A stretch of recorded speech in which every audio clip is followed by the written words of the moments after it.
ഈ പരസ്യ പ്രചാരണം അവസാനിക്കുന്ന സമയത്ത് നമ്മൾ നോക്കിയാൽ CPM എടുത്ത തീരുമാനം CPM ഗുണം ചെയ്തു എന്ന് വേണമെങ്കിൽ നമുക്ക് പറയാം. അല്ല, ഒരു ആ കാര്യത്തിന്. പക്ഷെ ആ സമയത്ത് നമ്മൾ അങ്ങനെയല്ല. ഈ സരിൻ CPMലേക്ക് സരിനെ പോലെ ഒരു സ്ഥാനാർത്ഥി എടുക്കുന്ന സമയത്ത് തുടക്കകാലത്ത് അങ്ങനെയല്ലായിരുന്നു. കാരണം എന്തിനും ഇപ്പോൾ ഒരു സ്ഥാനാർത്ഥി ചിഹ്നമില്ല, പല കാരണങ്ങൾ പറഞ്ഞു. പക്ഷേ ഈ പരസ്യ പ്രചരണം അവസാനിക്കുന്ന സമയത്ത് അവരുടെ ആരവങ്ങളും ആ കാര്യങ്ങളും എല്ലാം സരിനൊരു ചർച്ചാ വിഷയമായി മാറ്റാൻ കഴിഞ്ഞു. ഞാൻ വിശ്വസിക്കുന്നില്ല ഒരിക്കലും ഈ സരിൻ ഇടതുപക്ഷത്തേക്ക് വന്നില്ലായിരുന്നെങ്കിൽ സന്ദീപ് വാര്യരെ പോലെ ഒരാൾ കോൺഗ്രസിലേക്ക് എടുത്തോണമെന്നില്ലായിരുന്നു. കാരണം അവർ ആ റിസ്ക് എടുക്കേണ്ട കാര്യം അവരെ സംബന്ധിച്ചിടത്തോളം ഇല്ല.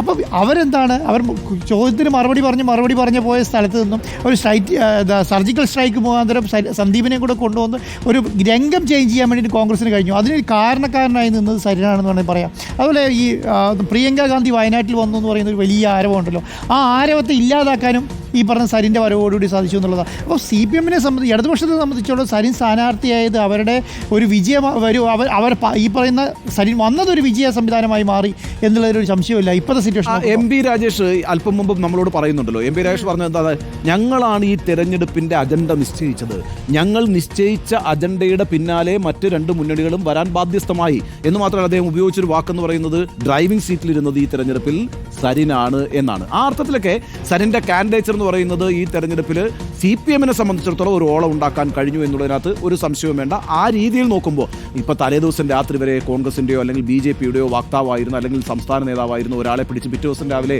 സ്ഥാനാർത്ഥിയാക്കുന്ന പരിപാടിയൊന്നും CPMനില്ല. പക്ഷേ CPM ഇപ്രാവശ്യം എടുത്തൊരു തീരുമാനം എന്ന് പറയുന്നത് അങ്ങനെ ഒരു കാൻഡിഡേറ്റിന് വേണ്ടി അവർ യഥാർത്ഥത്തിൽ വെയിറ്റ് ചെയ്തു എന്നുള്ളതാണ്. ഇപ്പോൾ ബിജിമോള് അവിടെ കൊടുത്തിരുന്നു കേട്ടോ. ബിജിമോളാണ് അവിടെ ഔദ്യോഗിക സ്ഥാനാർത്ഥിയായിട്ട് നാമനിർദ്ദേശ പത്രിക സമർപ്പിച്ചത്. ബിനുമോള് നാമനിർദ്ദേശ പത്രിക സമർപ്പിച്ചു എന്ന് പറയുമ്പോൾ അതിന്റെ ഏറ്റവും വലിയ പാർട്ടി ചിഹ്നത്തിൽ അവസാനം എന്താ സംഭവിച്ചത്? ബിനുമോള് ഡമ്മി കാൻഡിഡേറ്റ് ആയിട്ട് മാറുന്നു അല്ലേ. ആ പാർട്ടിയുടെ ഔദ്യോഗിക ചിഹ്നത്തിൽ ജില്ലാ പഞ്ചായത്ത് പ്രസിഡന്റ് ആയിട്ടുള്ള ബിനുമോളെ ഈ പറയുന്ന നോമിനേഷൻ കൊടുപ്പിച്ചിട്ടുള്ള പാർട്ടി പിന്നീട് സരിനെ കൊണ്ട് കൊടുപ്പിക്കുമ്പോൾ ബിനുമോൾ എന്ന് പറയുന്നത് ഡമ്മി സ്ഥാനാർത്ഥിയാവുന്നു. ഔദ്യോഗിക സ്ഥാനാർത്ഥി ഡമ്മി സ്ഥാനാർത്ഥിയായി മാറിയ രസകരമായൊരു തെരഞ്ഞെടുപ്പ് അന്തരീക്ഷമാണ് ഈ പാലക്കാട് ഉപതെരഞ്ഞെടുപ്പിൽ നമ്മൾ കണ്ടത്. അതും പ്രത്യേകിച്ച് CPMന്റെ കാര്യത്തിൽ. അതാണ് ഞാൻ പറഞ്ഞത്, തലേ ദിവസം വരെ മറ്റൊരു പാർട്ടിയുടെ നേതാവോ വക്താവോ ആയിരുന്ന ഒരാളെ രാത്രിക്ക് രാത്രി ചേരി മാറ്റി ഇപ്പുറത്ത് കൊണ്ടുവന്ന് സ്ഥാനാർത്ഥിയാക്കുന്ന ഒരു പാർട്ടിയേ അല്ല CPM. പക്ഷേ പാലക്കാട് ഉപതെരഞ്ഞെടുപ്പിൽ അവർക്ക് അങ്ങനെ ചെയ്യേണ്ടി വന്നത് അവരെ സംബന്ധിച്ചിടത്തോളം ഈ തെരഞ്ഞെടുപ്പ് എന്ന് പറയുന്ന ഒരു ജീവൻ മരണ പോരാട്ടമാണ്. ഇവിടെ BJP ജയിച്ചാലും കോൺഗ്രസ് ജയിച്ചാലും CPMനെ സംബന്ധിച്ചിടത്തോളം അത് വലിയ തിരിച്ചടിയാണ്. CPMന് ഈ സീറ്റ് പിടിച്ചേ പറ്റൂ. കുറഞ്ഞ പക്ഷം അവർക്കൊരു നല്ല രീതിയിൽ അവരുടെ വോട്ട് പെർസെൻറ്റേജ് വർദ്ധിപ്പിക്കാൻ കഴിഞ്ഞില്ല എങ്കിൽ പാലക്കാട് ജില്ലയിൽ ആ പാർട്ടിക്ക് നേരിടുന്ന പ്രശ്നം എന്ന് പറയുന്നത് ചെറുതല്ല. അതുകൊണ്ട്